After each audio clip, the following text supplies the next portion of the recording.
यहाँ पर डिस्कस करने का है वो है जीन एडिटिंग। जीन मैंने आपको ऑलरेडी पीछे के लेक्चर में बताई है कि वो एक छोटा सा सेगमेंट होता है डीएनए का जो फंक्शनल होता है, मतलब वो प्रोटीन बनाने में रोल प्ले करता है। और इस जीन में अगर हम एडिटिंग कर रहे हैं तो इसका मतलब हमारा कोई पर्पस होगा, कोई चीज है जो डिजायरेबल ट्रेट हम फुलफिल करना चाहते होंगे। तो एडिटिंग का मतलब क्या है? एडिटिंग मूवीज में होती है, किसी वीडियो में एडिटिंग होती है। एडिटिंग का मतलब है कि भाई उसमें कोई किसी तरीके की मैनिपुलेशंस, या तो हम जीन के अंदर कोई चीज ऐड करना चाहते हैं या कोई चीज डिलीट करना चाहते हैं। किसी पर्टिकुलर जीन के पोर्शन को कुछ इंसर्ट करके चेंज करें या रिप्लेस करके इंसर्ट करके चेंज करें। ठीक है स्टूडेंट्स, ऐसे में हम जीन के साथ एक छेड़छाड़ कर रहे हैं, एक मैनिपुलेशन कर रहे हैं। इसका पर्पस है कि हम अपना जो फुलफिल डिजायर्ड मैकेनिज्म है उसे कर सकें। जब मैंने आपको बताया रिकॉम्बिनेंट डीएनए टेक्नोलॉजी के प्रिंसिपल के बारे में, वहां पर भी हम एंजाइम्स का यूज करके वहां पर भी एंजाइम्स को यूज करके हम जीन में मैनिपुलेशंस करते हैं, उसमें ब्रेकडाउन लगाते हैं। तो एडिटिंग करने के लिए हमें कुछ ऐसे एंजाइम्स चाहिए जो लिटरली हमारे डीएनए में कट लगाएं। तभी यहां पर हम इन्हें क्या बोलेंगे? मॉलिक्यूलर सीजर्स बोलते हैं। ये एक कैंची की तरह है और डीएनए में एक कट ही लगा रहे हैं। तो मैनिपुलेशन है जेनेटिक मटेरियल की लिविंग ऑर्गेनिज्म के डीएनए में डिलीशन, रिप्लेसमेंट या insertion of the DNA sequence, ताकि इंप्रूव कर सके हम या तो किसी तरीके की क्रॉप को या किसी एनिमल को, कि उसके जेनेटिक डिसऑर्डर को भी कहीं ना कहीं या तो हम करेक्ट कर सके या उसमें कोई नई ट्रेट कहीं ना कहीं हम उसमें डाल सके। ये आपका हो गया जीन एडिटिंग। इसके रिस्पेक्ट में दो साइंटिस्ट हैं, इमैनुअल एंड जेनिफर। इन दो साइंटिस्ट को 2020 में नोबेल प्राइज मिला। और किस लिए मिला? क्योंकि इन्होंने जीन एडिटिंग के रिस्पेक्ट में एंजाइम की डिस्कवरी करी जिसका नाम था क्रिस्पर केस9 जेनेटिक सीजर। ये क्रिस्पर केस9 क्या करता है मैं आपको बताता हूं। जो क्रिस्पर होता है, क्रिस्पर एक तरीके का प्रोटीन हो गया, ये गाइड करता है केस9 को कि कहां पर कट लगाना है। तो मतलब कट लगाने का काम कौन कर रहा है? केस9 कुछ नहीं है, एंजाइम है, एक तरीके का प्रोटीन है। और क्रिस्पर जो है ये बताता है कि किस पर्टिकुलर सीक्वेंस में पूरे डीएनए की कहां पर कट लगाना है। कट लगाने का काम कौन कर रहा है? केस9। ये एक बहुत बड़ी डिस्कवरी है। ये डिस्कवरी, इस तरीके के एंजाइम्स और भी हैं और डिस्कवरी इनकी होती रही है समय समय पर, लेकिन ये एक बहुत ही इंपॉर्टेंट इवेंट है। क्योंकि अगर ऐसा होता है तो इसकी वजह से बहुत सारे ऑप्शंस खुल जाते हैं अब हमारे मेडिसिन फील्ड में, एग्रीकल्चर फील्ड में, इंडस्ट्रियल फील्ड में, हर तरीके से बायोटेक्नोलॉजी में बहुत सारी एप्लीकेशंस ओपन हो जाती है। इस पर यूपीएससी देखिए क्वेश्चन कैसे पूछता है। यूपीएससी 2019 में क्वेश्चन पूछता है कि केस9 प्रोटीन हम न्यूज में देखते हैं वो क्या है। पहला उसमें क्वेश्चन दिया कि मॉलिक्यूलर सीजर हैं। अब बस ये वर्ड अगर किसी को पता हो कि जीन लेवल पर एडिटिंग कर रहे हैं तो वो चुपचाप ऑप्शन ए को टिक कर देगा, बाकी ऑप्शंस वो देखेगा तो पता चल जाएगा कि बिल्कुल गलत है। जैसे कि वो कहता है बायोसेंसर है, नहीं। क्या वो कहता है कि ये किसी तरीके के प्लांट पेस्ट रेजिस्टेंट जीन है? नहीं। ये कंफ्यूजिंग ऑप्शन था, यहां पर ये बायोटेक से रिलेटेड ही हो सकता है, लेकिन आंसर तो मॉलिक्यूलर सीजर का है कि वो जीन में किसी पर्टिकुलर जगह पर टारगेट कर रहा है। सो सी भी नहीं है। क्या ये हर्बिसाइडल सब्सटेंस है कोई? बिल्कुल नहीं। तो आंसर क्या है? ए इज योर राइट आंसर। वहीं देखो यूपीएससी ने दूसरा क्वेश्चन पूछा इसी कंटेस्ट में 2018 में। तो किसी स्टूडेंट ने 2018 का क्वेश्चन अगर अच्छे से सॉल्व किया होता तो यहां पर केस9 का क्वेश्चन 2019 का वो बिल्कुल सही करके आता। 2 नंबर यहां पर आपको फ्री के थे। 2018 में पूछा कि मैच द कॉलम, उसमें पहला पॉइंट था ये बेल 2 एक्सपेरिमेंट। उन्होंने बोला ये आर्टिफिशियल इंटेलिजेंस से रिलेटेड है क्या? फिर ब्लॉकचेन टेक्नोलॉजी, उन्होंने कहा कि ये क्रिप्टो करेंसी से रिलेटेड है क्या? और क्रिस्पर केस9 उन्होंने बोला एक फिजिक्स पार्टिकल है, ये पार्टिकल फिजिक्स से रिलेटेड है। Now we are totally aware कि ये पार्टिकल फिजिक्स नहीं है, ये ऑप्शन गलत है। तो इसमें करेक्ट ऑप्शन पूछा था, which of the following is the correct. 3 तो गलत हो गया क्योंकि क्रिस्पर केस9 तो जीन एडिटिंग में रोल प्ले करता है। फिजिक्स कहां से आ गई यहां पर? 3 गलत, मतलब ये भी गलत, ये भी गलत, ये भी गलत। आंसर अपने आप निकल गया, even if you are not aware of the other options. तो यहां पर blockchain technology digital crypto currency होती है, उसमें एप्लीकेशन है कहीं ना कहीं। क्रिप्टो करेंसी का यहां पर जो यूज होता है ब्लॉकचेन के थ्रू होता है। ये मैं आपको आईटी टॉपिक में पढ़ाऊंगा, बट ये पता लग गया कि 3 इज द रॉन्ग। और इसी चीज को उसने 2019 में पूछ लिया कि किस तरीके से यहां पर देखो केस9 प्रोटीन रिस्पॉन्सिबल है, कहां पर ये न्यूज में देखा जाता है। तो मॉलिक्यूलर सीजर उसका आंसर था। अब अगर इसके रिस्पेक्ट में हम इसकी अपॉर्चुनिटी और इसके चैलेंजेस को डिस्कस करें तो सबसे पहला पॉइंट निकल के आता है कि भाई इसकी खास बात क्या है। खास बात है मेडिसिन फील्ड में। अगर हम किसी तरीके से अपनी मेडिकल साइंस में ये टेस्ट करना चाहते हैं कि ड्रग्स कैसे काम कर रहे हैं, एंटीबायोटिक्स कैसे काम कर रही हैं, कोई नई तरीके की वैक्सीन कैसे काम कर रही है, वैक्सीन को बनाने का तरीका हो, एंटीबायोटिक्स बनाने का तरीका हो, इनफैक्ट डायग्नोस्टिक किट्स में भी बनाने में इसका रोल हो सकता है। ये बहुत ही इंपॉर्टेंट पार्ट है। देखिए कैसे होता है ये जानने की यहां पर जरूरत नहीं है, लेकिन होता है, ये ऑप्शन जरूर एग्जाम में पूछा जा सकता है। Yes it is possible. तो टारगेटेड मेडिसिन, बायोफ्यूल्स, बायोफ्यूल्स में कैसे रोल प्ले करेगा, ये बहुत आसान है। क्यों ना माइक्रो ऑर्गेनिजम्स जिनसे हम लिपिड एक्सट्रैक्ट कर रहे हैं, जिनसे हम इथेनॉल एक्सट्रैक्ट कर रहे हैं, उनको इस तरीके से मॉड्यूलेट कर दें, मैनिपुलेट कर दें कि ज्यादा से ज्यादा अमाउंट ऑफ इथेनॉल वो प्रोड्यूस करें। जितना इथेनॉल प्रोड्यूस होगा उससे पेट्रोलियम बायो इथेनॉल बन सकता है। जितना वो ज्यादा लिपिड कंटेंट बनाएंगे उसका ट्रांस एस्टेरिफिकेशन टेक्निक से उतना ही बायोडीजल का प्रोडक्शन हो सकता है। तो जीन में अगर मैनिपुलेशन कर दें किसी तरीके से तो ये एक अपॉर्चुनिटी क्रिएट हो जाती है नई जीन एडिटिंग के बाद। डिजीज रेजिस्टेंट क्रॉप, अगर मेरी पर्टिकुलर क्रॉप में कोई डिजीज लग रही है तो उसका कोई कारण होगा, क्यों ना हम अपनी क्रॉप को डिजीज रेजिस्टेंट बना दें, उसके अंदर कोई ऐसी जीन इंसर्ट कर दें कि कोई पर्टिकुलर फंगस, कोई पर्टिकुलर बैक्टीरिया, कोई पर्टिकुलर कीड़ा उसमें लगे ही ना। ऐसा प्रोटीन वो क्रिएट करने लगे या प्रोड्यूस करने लगे कि वो जो कीड़ा है वो मर जाए। मैं इसका एग्जांपल अभी आपको समझाऊंगा जेनेटिकली मॉडिफाइड क्रॉप्स का, बीटी कॉटन। ठीक है students, then new industrial product बनाने में हमें हेल्प कर सकता है। मैंने पीछे आपको वीडियो में बताया था इंसुलिन का प्रोडक्शन हो सकता है, तो ये भी अपने आप में एक ऐसा एक तरीका है। इसके अलावा paper, pulp industry, textile industry, इन सब में इसका रोल हो सकता है। तो एट द एंड अगर आप जीन को एडिट करना सीख गए तो कोई भी मैनिपुलेशन करिए, फिर क्या प्रॉब्लम है ना। कोई जेनेटिक डिसऑर्डर को भी ट्रीट करना है तो जीन एडिटिंग से उसको ट्रीट किया जा सकता है। जीन थेरेपी भी यहां पर करी जा सकती है। लेकिन चैलेंजेस क्या है? चैलेंजेस हैं सेफ्टी के। अभी भी हमने सेफ्टी चैलेंजेस को पूरी तरह से एक्सप्लोर नहीं किया है। ऐसे चैलेंजेस जो सेफ्टी को कहीं ना कहीं स्टेक पर लेकर आते हैं, we are not sure of that. अगर हम जेनेटिकली मॉडिफाइड क्रॉप्स की बात करें, हम उसमें जीन एडिटिंग करके कोई पर्टिकुलर अच्छी जीन तो डाल रहे हैं, लेकिन लॉन्ग टर्म उसके साइड इफेक्ट्स क्या रहेंगे, we are not sure of that thing. हो सकता है आने वाले 20, 25, 50 सालों में हमें उसके साइड इफेक्ट दिखे, लेकिन आज हम अभी श्योर 100% नहीं है। एथिकल कंसर्न, नेचर में एक नेचुरल वे से किसी का डीएनए होता है, लेकिन आप उसमें छेड़छाड़ करना शुरू कर देंगे तो क्या आप नेचर के साथ खिलवाड़ नहीं कर रहे? क्या यह सही है कि एक यूनिक कैरेक्टरिस्टिक किसी फीचर की है, किसी क्रीचर की है, किसी प्लांट की है, किसी एनिमल की है, और आप उसको उठा करके किसी पर्टिकुलर दूसरे ऑर्गेनिज्म में इंट्रोड्यूस कर देते हो? This is not right, ethically it is obviously wrong. और मैं आपको बता दूं, कभी भी मेंस में भी कुछ डिसएडवांटेजेस लिखने हो किसी टेक्नोलॉजी के, तो एथिक्स आप अपने आप एक पॉइंट बना सकते हैं, क्योंकि हमेशा टेक्नोलॉजी जो भी होती है उसके पॉजिटिव्स और नेगेटिव्स दोनों साइड्स ही होते हैं। Regulatory framework and regulatory challenges, अभी तक ऐसी कोई इंटरनेशनल बॉडी या इंडिया के रिस्पेक्ट में कोई एक्ट ऐसा नहीं है जो इन चीजों का ध्यान रखे। अगर कोई ऑर्गेनाइजेशन भी है तो उसके पास फुल फ्लेज्ड पावर्स इतनी अभी नहीं है, या उसके पास स्ट्रिक्ट प्रोटोकॉल्स अभी भी, या फिर पॉलिसी मेकिंग में अभी भी कोई स्ट्रिक्ट प्रोटोकॉल्स नहीं है। इस पर अभी भी काम होना बाकी है। जितना काम हुआ है वो कम है, इससे एक स्टेप और आगे हमें जाना है। ऐसे चैलेंजेस और ऐसी अपॉर्चुनिटीज जीन एडिटिंग के रिस्पेक्ट में है, लेकिन इसकी एप्लीकेशंस लिमिटलेस हैं। जो भी चीजें आप सोच सकते हैं एग्रीकल्चर के रिस्पेक्ट में, लाइफ स्टॉक के रिस्पेक्ट में, हाई यील्ड के रिस्पेक्ट में, अच्छी अच्छी कैरेक्टरिस्टिक्स के रिस्पेक्ट में, इंडस्ट्री हो या फिर फूड इंडस्ट्री हो, एग्रोनॉमिक्स हो, एग्रीकल्चर हो, कुछ भी कहीं भी आप इसका रोल देखें बिल्कुल एप्लीकेबल होता है। तो ये दो क्वेश्चन हमने देख लिए यहां पर। अब हम चलते हैं अपने नेक्स्ट टॉपिक को जो इससे रिलेटेड है, that is genetically modified crops.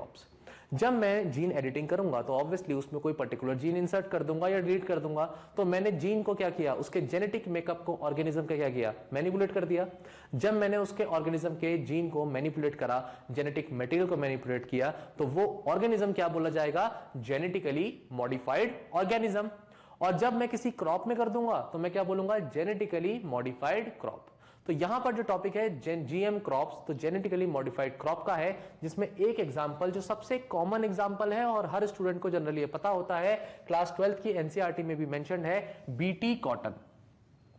लेकिन एक चीज जो स्टूडेंट को नहीं पता होता और वो गलती करके आता है, जो आप लोग भी करेंगे, आपको लगेगा यहां बीटी का मतलब सर क्या है, बायोटेक्नोलॉजी। और मैं वहीं आपके कान पकड़ लूंगा और बोलूंगा ये बायोटेक्नोलॉजी नहीं है, ये है बैसिलस थुरिनजेनेसिस। बैसिलस थुरिनजेनेसिस एक बैक्टीरिया है। इस बैक्टीरिया से हमने एक जीन निकाली। कौन सी जीन निकाली? उस जीन का नाम है क्राई जीन। और वो जीन कौन सा प्रोटीन बनाएगी? Cry protein. तो सर ये रोने वाला प्रोटीन क्यों बना रही है? प्रॉब्लम है कॉटन के साथ। कॉटन पर एक कीड़ा लगता है और कीड़े का नाम है पेस्ट पिंक बॉलवॉर्म, है ना। और ये कॉटन का हमारा बीटी कॉटन का क्रॉप है। तो ये जो कीड़ा है ये हमारी कन्वेंशनल क्रॉप्स को खराब कर रहा था। हमें एक मैकेनिज्म चाहिए था जिस तरीके से इस कीड़े को हटाया जा सके और अपनी क्रॉप को बचाया जा सके। बायोटेक्नोलॉजी ने उसका सॉल्यूशन दिया कि क्यों ना इस बैक्टीरिया के अंदर से एक ऐसा जीन निकाला जाए जो ऐसा प्रोटीन प्रोड्यूस करे कि वो इस पर्टिकुलर इंसेक्ट के लिए क्या हो जाए? टॉक्सिक हो जाए। अगर कोई कीड़ा आएगा और इस तरीके से कॉटन के क्रॉप को खाने की कोशिश करेगा तो वो मर जाएगा, क्योंकि उसके अंदर तो टॉक्सिन है, क्राई प्रोटीन है। यही बस आंसर हुआ genetically modified crops with respect to BT cotton, क्योंकि बीटी कॉटन ने एक ऐसा जेनेटिकली मॉडिफाइड क्रॉप है जिसे अलाउ किया इंडिया में। क्योंकि मैं आपको बता दूं पहली बात तो इंडिया में ऐसे जीएम क्रॉप्स अलाउड नहीं है। जो एग्जांपल अलाउड है वो है बीटी कॉटन। तो इंडिया में बीटी कॉटन को बहुत अच्छे से अलाउ किया गया है। और इसमें जो जीन है उसका स्पेसिफिक नाम देखिए, क्राई 1AC जीन। तो रोने वाली जीन है, क्राई से याद रखेंगे तो भी चलेगा। इसमें एनसीईआरटी में क्लास 12 की 2 वर्ड और दिए हुए हैं, क्राई 1AB और क्राई 2AB। ठीक है, यहां पे मैंने क्राई 1AC के बारे में बात करी है। तो ये 3 नाम है जो आपको याद रखने हैं। 3 नाम जीन के हैं, लेकिन जनरली अगर आप याद रखना चाहें तो क्राई नाम याद रखने ना, कीड़ों को रुलाने वाला नाम है, ऐसे याद हो जाएगा।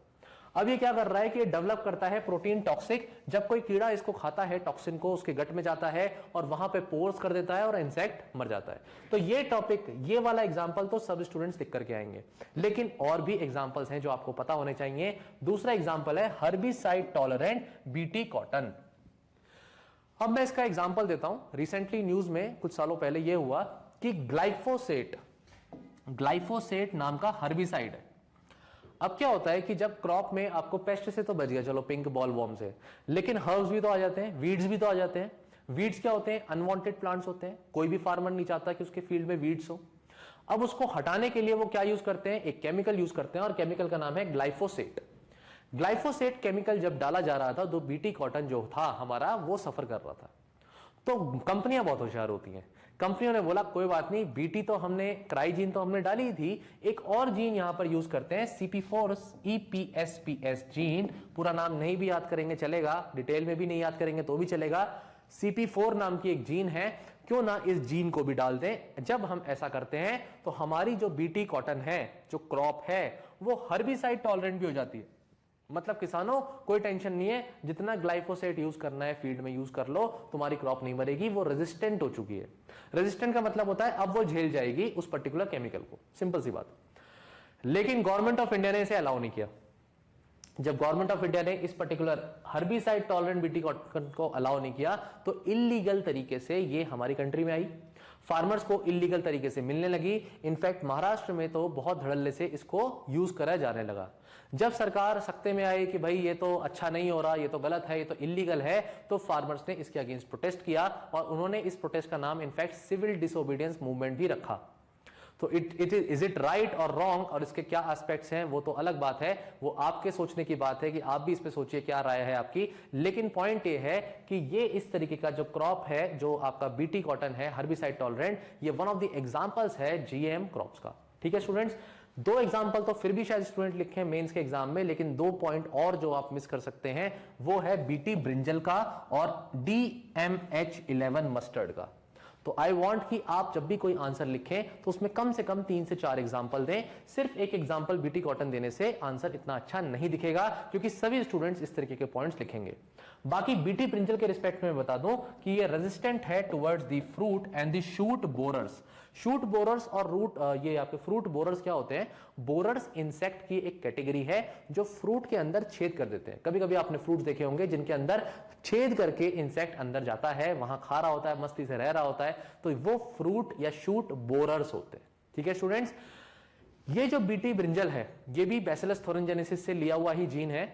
और यहां पर ये जो बीटी ब्रिंजल है हमारे इंडिया में तो बैन है, लेकिन जो डेवलपिंग कंट्रीज बाकी हैं जैसे बांग्लादेश है, ऐसी कंट्रीज में ये धड़ल्ले से वहां पर बिकता है।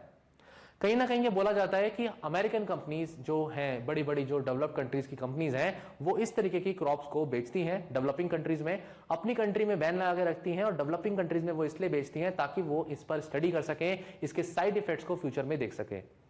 ये एक तरीके के छोटी छोटी लैब्स बन गई हैं डेवलपिंग कंट्रीज, जहां इन पर्टिकुलर क्रॉप्स का एक्सपेरिमेंटेशन एक तरीके से हो रहा है। हम इसकी डिटेल में ऑब्वियसली एक आंसर भी लिख सकते हैं, इसके पॉइंट्स में एक नंबर ऑफ पॉइंट्स में से एक पॉइंट यहां का बना सकते हैं, बट ठीक है, इंडिया ने इसको बैन किया हुआ है, ये एक पॉइंट है। जेनेटिकली मॉडिफाइड क्रॉप अपने आप में इतना बड़ा टॉपिक है कि कल इस पे ऐसे भी आ सकता है, तो आपको ये एग्जांपल्स वहां पर काम आएंगे।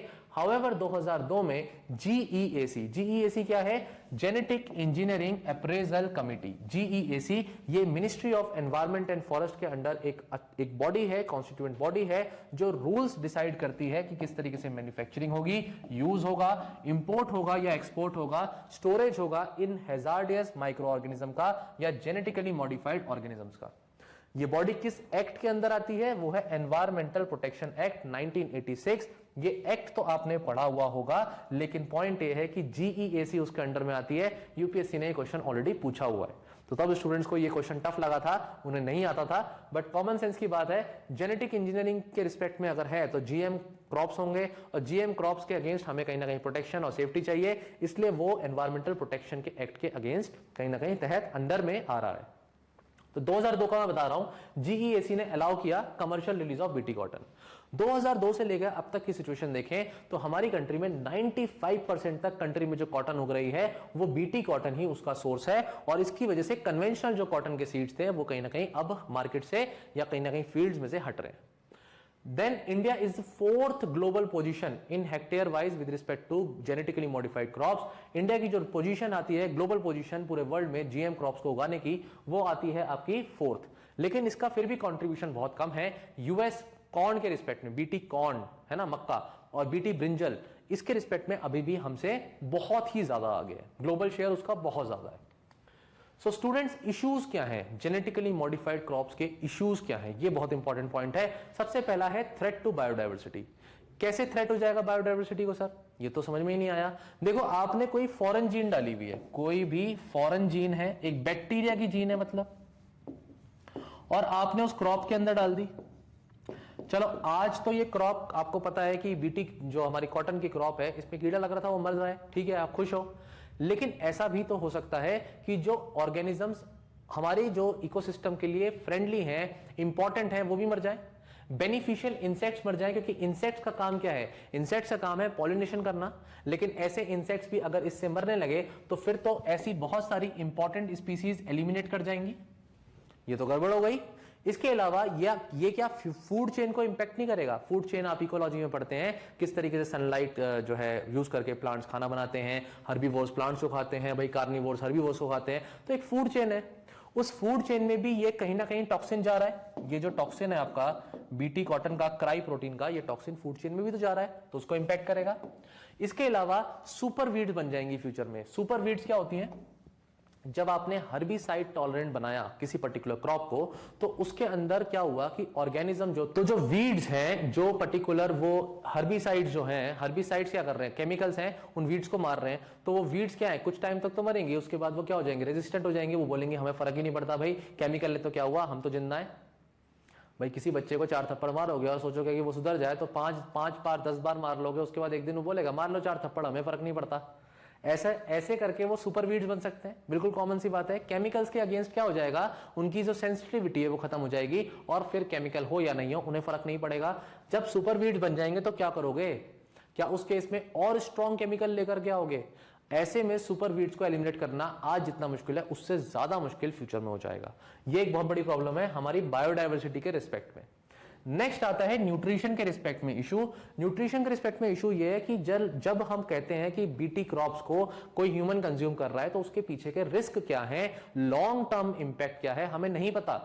कुछ जगह देखा गया कि ऐसे टॉक्सिन्स कहीं ना कहीं एलर्जेंस का काम करते हैं, लोगों को एलर्जी हो रही है। वो प्रोपोर्शन बहुत कम है लेकिन होती है, ऐसा नहीं कह सकते कि नहीं होती। तो इस तरीके से एक पॉइंट तो याद, और दूसरा फ्यूचर में हो सकता है कि एंटीबायोटिक से रेजिस्टेंस हो जाए। कैसे भाई, ये बीटी क्रॉप जो है उसके अंदर ट्राइप्रोटीन बनना है, ये टॉक्सिन है। टॉक्सिन क्या करेगा एट द एंड, हमारा जो कोई भी बैक्टीरिया है, कोई भी ऑर्गेनिज्म है, कोई इंसेक्ट है, वो उस टॉक्सिन के ऊपर क्या करेगा, फीड करना शुरू कर देगा, उससे सेंसिटिविटी खत्म हो जाएगी। तो अल्टीमेटली क्या हुआ, हमारी बॉडी में भी ऐसी टेंडेंसी हो सकती है कि हम टॉक्सिन तो खा रहे हैं तरीके से। बीटी ब्रिंजल अगर मैं खा लेता हूं, कॉटन चलो हम नहीं खाते, लेकिन बीटी ब्रिंजल, बीटी कॉर्न अगर मैं खाता हूं तो मेरे अंदर टॉक्सिन जा रहा है, और अगर टॉक्सिन की मात्रा इतनी जा रही है तो जो बैक्टीरिया वगैरह है हो सकता है इनिशियली उन पे इंपैक्ट आए, लेकिन वो भी टॉलरेंट हो जाए, तो एंटीबायोटिक रेजिस्टेंस का इशू आ जाएगा। और तीसरा इशू जो यहां पर बनता है वो है implication for the consumers and the farmers.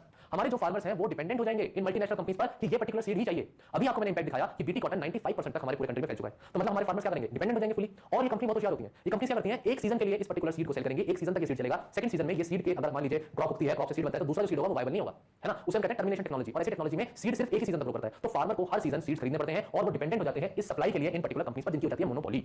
ये एक ऐसा इशू है जो बायोटेक्नोलॉजी से, जेनेटिकली मॉडिफाइड क्रॉप से रिलेटेड है। लेकिन कुछ अच्छी बातें भी हैं और इन अच्छी बातों को भी देख लेते हैं। पहला है कॉस्ट बेनिफिशियल। अगर हम पर्टिकुलर अपने फार्मर्स के रिस्पेक्ट में सोचें तो उनको पेस्टिसाइड डालने नहीं पड़ेंगे, उनको फंजीसाइड डालने नहीं पड़ेंगे, पर्टिकुलर जो हर्बिसाइड्स है वो डालने नहीं पड़ेंगे, इन केमिकल्स का खर्चा बच जाएगा। केमिकल्स को स्प्रे करने के लिए जो लोग वो लेबर रखते थे वो भी शायद ना रखनी पड़े।